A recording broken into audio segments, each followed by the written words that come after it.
Alrighty everyone, here we are. It is the very end of February of 2023 with John, George, and Dave getting ready to make big announcements at Star Wars Celebration, and I mean big ones by the way, followed up by more announcements at D23 that's going to expand the ever-evolving roadmap of the franchise. It is something really very exciting to look forward to, and it's also something that they really are exciting themselves to reveal to the fans. This is Mike Zero. Subscribe if you're new and like this video to see future Star Wars updates. I'm also on Twitter at Mike01. I thank you also very much for the great and kind support. Now, with the budget of The Mandalorian Season 4 getting double the amount in comparison to Mando Season 3, that goes to show you exactly how far they really have come and how much trust they have in this series and exactly where it's all heading. Favreau, by the way, just yesterday teased that he sees endless seasons, or quite a lot of seasons to come after Mando 4, and then initially he was planning for Mando 4 to be the final one. So we have a lot of things, on the horizon when it comes to the story of Din Djarin, Grogu, Bo-Katan, all these fan-favorite characters in there, as well as Luke Skywalker in the center as well. Now, that brings us to Bob Iger. Now, we know that Bob Iger has been a very busy man the past couple of months. He's been teasing a lot of things for the future of Star Wars. He has been really revealing a lot more about where Star Wars is heading, what John and Dave are doing, and all the like. So that's one big plus that I think is, kind of related to Bob Iger, is that he at least keeps fans in the loop a little bit about what's on the horizon for this franchise. Even though I do have a lot of criticism over him as a, CEO, at least he keeps in touch. Now, this is something very interesting, is that recently, of course, with Bob Iger teasing and hinting more about the future of the franchise, he was able to talk more about Star Wars returning to the cinema, and was able to tease something very exciting for the entire community that enjoys the Skywalker Saga. Bob Iger went on to state the following to the entire fandom.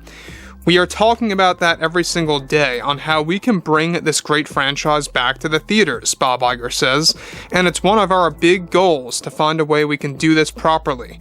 We realize that fans love the tradition of episodic film formats and the concept of the Skywalker Saga telling these stories of different family members, and that is something we here at Disney would like to continue.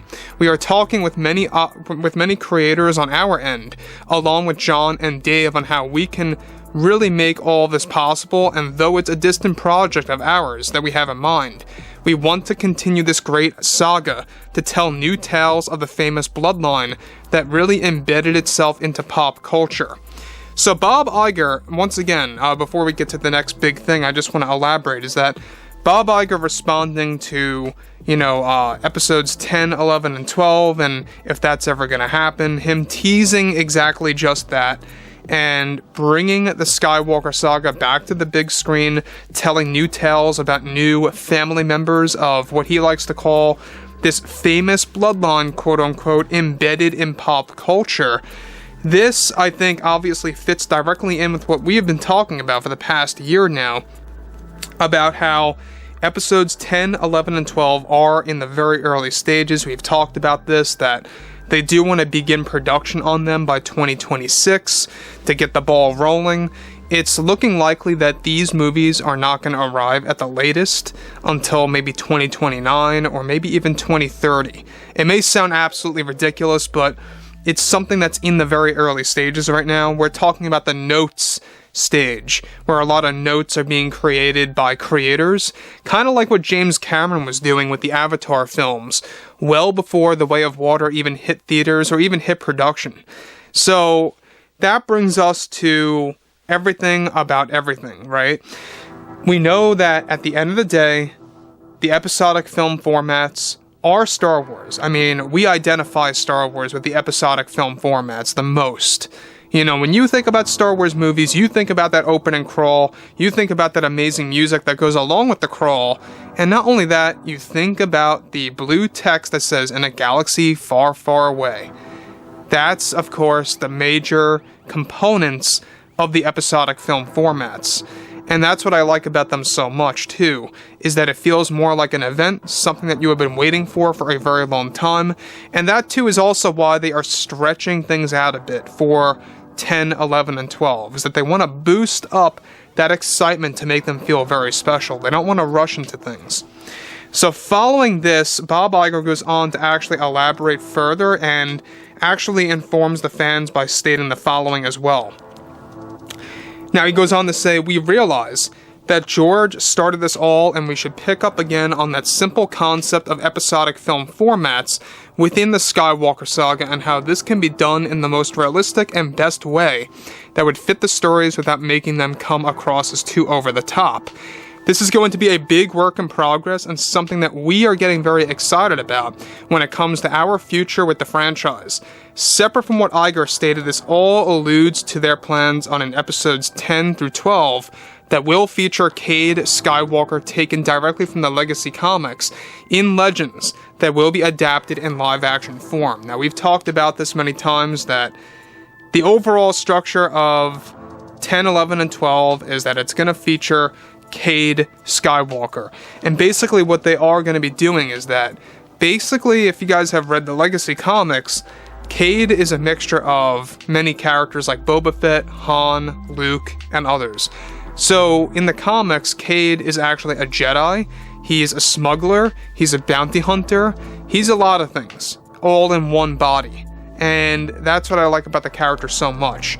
He is both a villain, he's a hero, he's an anti-hero at times.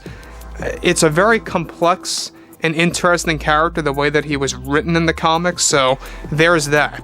The other end of the spectrum here is that they also are going to be focusing on other Skywalkers as well, not just Cade. Based on all the notes that have been floating around over at Lucasfilm and being approved by Disney, is that they want to focus on a concept of Skywalker cousins this time around. Whereas in the originals, it was about Skywalker siblings. In the sequels, alright, it was more so about the Skywalker legacy, alright? And when you look at the prequels, it's about the father. So they have all these different concepts or themes of each trilogy when it comes to the Skywalker bloodline. That's what I like about them so much. Prequels is about the father, originals is about the siblings, and then sequels is about the legacy of the family.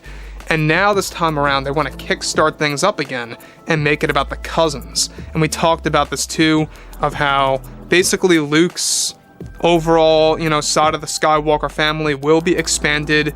They are going to be making a canon that Luke will have a son and a wife, aka Mara Jade, to actually lead into the continuation of this bloodline further and to make things right.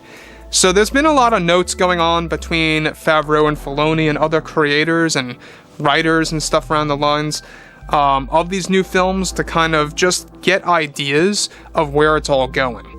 So it is something that Bob Iger wants to do.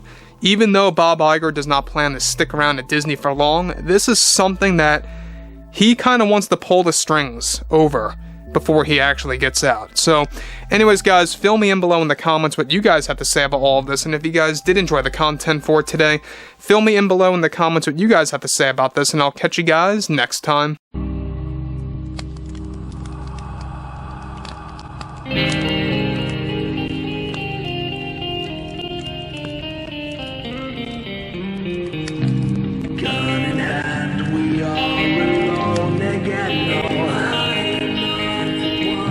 From night to moon.